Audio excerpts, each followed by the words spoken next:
Hello everyone, I am the Meta Kirby, and welcome to my channel, The Commander Tavern. The Commander Tavern is a channel dedicated to my favorite Magic the Gathering format. The Brewery is a series on this channel showcasing my spicy brews under the deck text. On this episode of The Brewery, I'll be discussing my take on a commander from Baldur's Gate, Miirym, Sentinel Wyrm. If you like this deck or any of the cards I'll be mentioning throughout the video, please consider using my TCG Player affiliate link when purchasing those cards. You can find that link down in the description. It'll really help out the channel. The best way you can help support the channel is with my Patreon. For just $1, patrons get early access to certain videos on YouTube. In fact, patrons got a chance to see this video earlier. You can also support my channel for free by simply liking, subscribing, and sharing, which also helps out a lot. I put out a video every Monday, so you don't want to miss out. You can join my Discord server for free if you want to join the Commander Tavern community. All pertinent links are down in the description. Alright, let's get back to the episode. Miirym is a 6/6 dragon spirit with flying and ward 2 for 3 generic, 1 green, 1 blue, and 1 red. It has an absolutely disgusting triggered ability that copies any non-token dragon entering the battlefield under your control.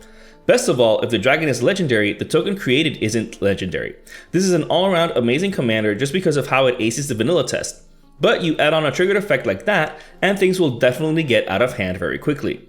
Now, as you could have gathered from this video's thumbnail, unlike what most people will do with Miirym, which is likely purely dragon tribal, I decided to actually make the most of Miirym itself. What I mean by that is, what better dragon to copy than Miirym? Copying Miirym multiple times means getting exponentially more Miirym, which is exponentially more 6/6 flyers with Ward 2. Why chalk the deck full of dragons when the best one's already in the command zone?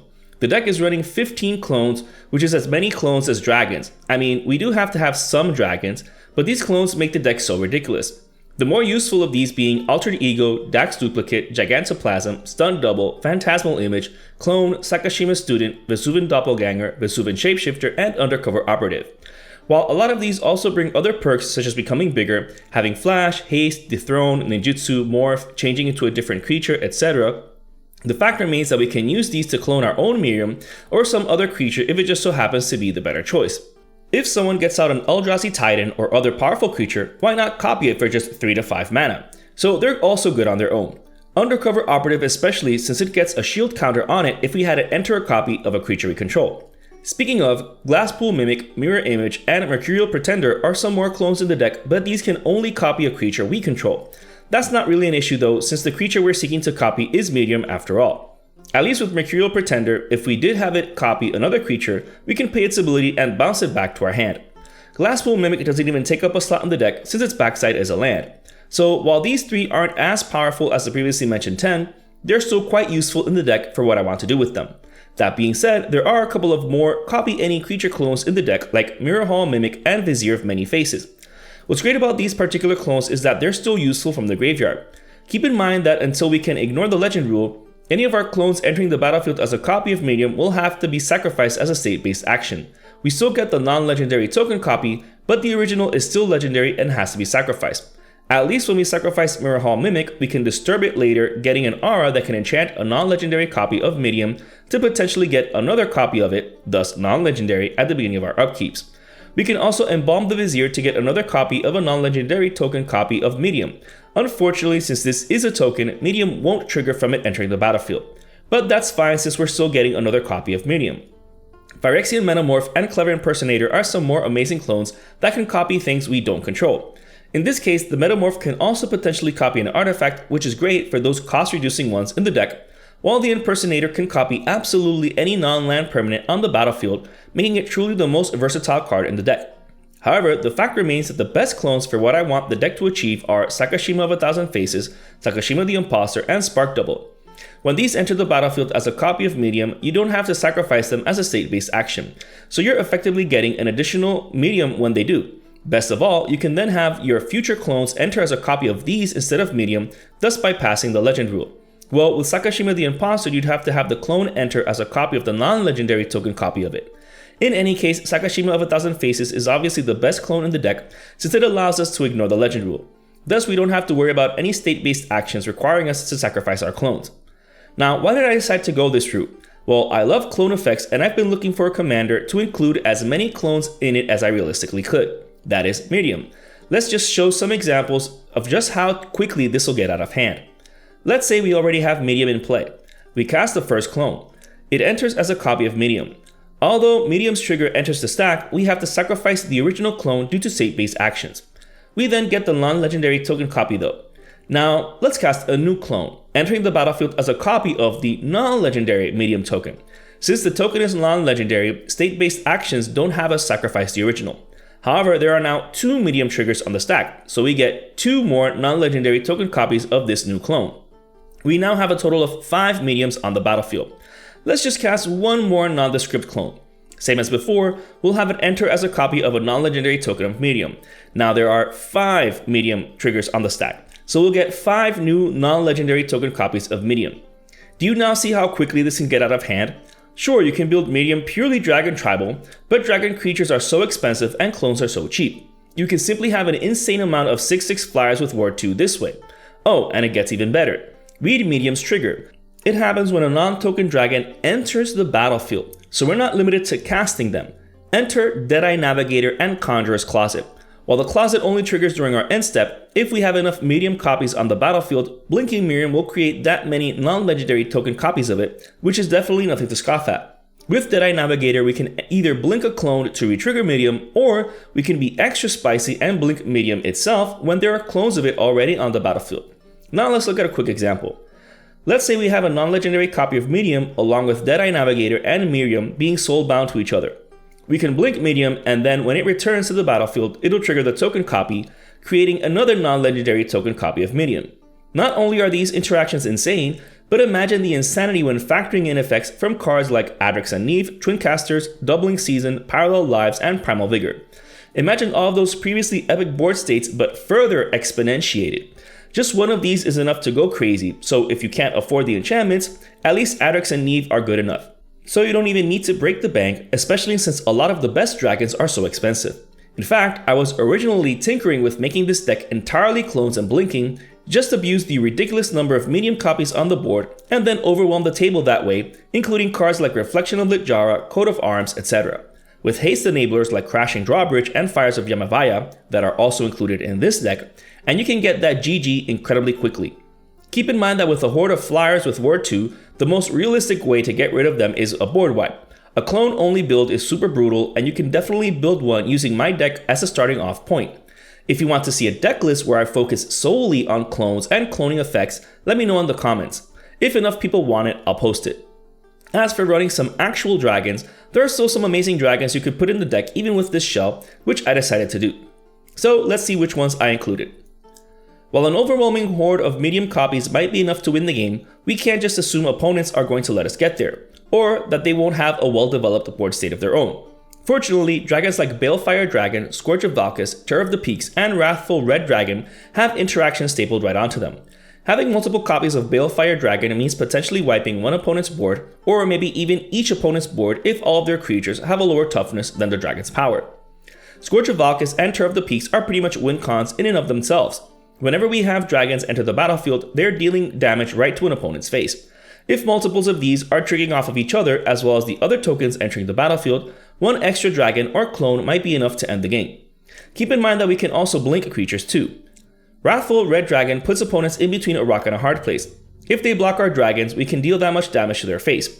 If they cast a mass damage spell, then we can simply send that back to all opponents' faces for the win. In fact, Blasphemous Act is in the deck for when we get Wrathful Dragon. We're dealing 13 damage to all of our dragons, which can then be sent to our opponent's faces for the win. Best of all, this card is also great in the deck anyways as a board wipe. In any case, these dragons are great for when facing against Pillow Fort decks that don't let us attack into them. Steel Hellkite is another way to deal with opponents' things beyond creatures. We do have to pay X when it deals damage, but at least we can get rid of multiple permanents if we're hitting them with multiple copies of Steel Hellkite. Granted, the deck's still running generic catch-all removal like Beast Within, Chaos Warp, and Cyclonic Rift. It can't all be synergistic and on flavor. Some things need removing and they need to be removed swiftly. Granted, keeping 7 mana open for Cyclonic Rift in a dragon's deck is a bit of wishful thinking. Same with activating multiple Steel Hellkites. However, mana isn't really an issue thanks to dragons like Ganax, Astral Hunter, and Old Gnawbone. Fortunately, Ganax doesn't care about dragon tokens entering the battlefield, so the amount of treasures we can create with any clone entering the battlefield is insane. Or with a ton of copies of Ganax itself. Exponential treasures. If that weren't enough, Old Gnawbone really has us create a ton of treasure tokens. Treasures that can be spent to pay for activated costs or to keep casting into more creatures. Just imagine sinking all of those treasures into Deadeye Navigator, blinking Miirym a ton of times. In and of itself, that can be a win con with either Scourge of Valkis or Tur of the Peaks on the battlefield. Speaking of game-ending damage, Thrakus the Butcher is an amazing card here. Doubling the power of our dragons might seem like overkill, but we can't assume to always have a board full of dragons. This allows us to win with just a handful of them. Better yet, imagine having multiple copies of Thrakus on the battlefield. Then you're really going to need your calculator. Going back to interactive dragons, Emerald Dragon and Sapphire Dragon fit the bill. However, they need to be sent on an adventure via Dissonant Wave and Psionic Pulse respectively. Not only are these adventure spells amazing in and of themselves, but we can then get some beefy dragons casting them from exile later on. Both of these effects are great since we want to protect our board state from board wipes. The deck is still running other protective effects like An Offer You Can't Refuse, Swansong, and Negate, which are mainly used to counter board wipes. It doesn't have to be all flavor and synergy. These are amazing since they are very cheap to cast. We can just leave up the minimal amount of mana open just in case. Same with Heroic Intervention and Rapid Vigor. Don't sleep on Rapid Vigor, this spell is amazing. Very few and far between are the board wipes with the can't be regenerated clause, so pay close attention to what your opponents are trying to wipe the board with. Back on topic, the final dragon in the deck is Dragonborn Champion. With just the clones copying Miirym, we're going to have an army of flying 6/6s, meaning that we'll be able to draw a card with each one that connects. Not only that, but with some of the other direct damage effects in the deck, we can draw a ton of cards off of them too. Not to mention that we can also copy Dragonborn Champion, getting us even more triggers. This card is just busted here. There's more synergistic card draw in the deck thanks to effects like the Great Henge and Beast Whisperer. Unfortunately, they don't trigger off of tokens, but the deck is running enough creatures to trigger them plenty of times. The Great Henge triggering off of non-token creatures entering the battlefield means also drawing the card from blinking creatures. It also serves as a mana rock that isn't that expensive to cast. With just Miirym in play, it only costs 3. Kindred Discovery, on the other hand, doesn't care whether the creature is a token or not. In this case, you 100% choose Dragon as the creature type. This will draw you so many cards you have to be careful not to deck yourself. It really is that good. However, a bit more safer option are Collective Unconscious, Shamanic Revelation, and Mouth to Feed. These draw you cards based off of how many creatures you control, which should be a metric ton if you're getting all of those Miirym copies. Shamanic Revelation has the added bonus of gaining us a ton of life, since pretty much all of our creatures will have the power for it. You have to cast Feed from the graveyard to draw the cards, but at least casting Mouth first is on curve, so it's not that big of a deal early enough. Late enough, you'll have the mana to do both in the same turn. Naturally, Reliquary Tower isn't here due to all the cards we're drawing. While the deck is 3-colored, it doesn't really take up a slot in the deck. And it also prevents the bummer of drawing into half of our library only to discard down to 7. Big sad. While the best thing about the clones is that their casting costs range from 2 CMC to 5 CMC, we're still aiming to copy a 6 CMC commander. So they might still be a while in our hand until we're getting our mana acceleration online. Fortunately, the deck is running cost-reducing effects like Dragon Speaker Shaman and Dragon Lord Servant. Granted, these only reduce the cost of our dragons, but our commander is a dragon. If we're able to cast our commander much cheaper, then we can start getting clones of it much faster. There's also 11 other dragons in the deck, so they're still helpful with those. Better yet are Herald's Horn and Urza's Incubator. In this case, we have to choose the creature type for them. For those, you'd have to put your thinking cap on though. Do you choose Dragon as your creature type, or do you choose Shapeshifter? From my experience, it depends on the situation. If you have other ways to reduce the cost of dragons, choose Shapeshifter so that you can cast way more of them each turn.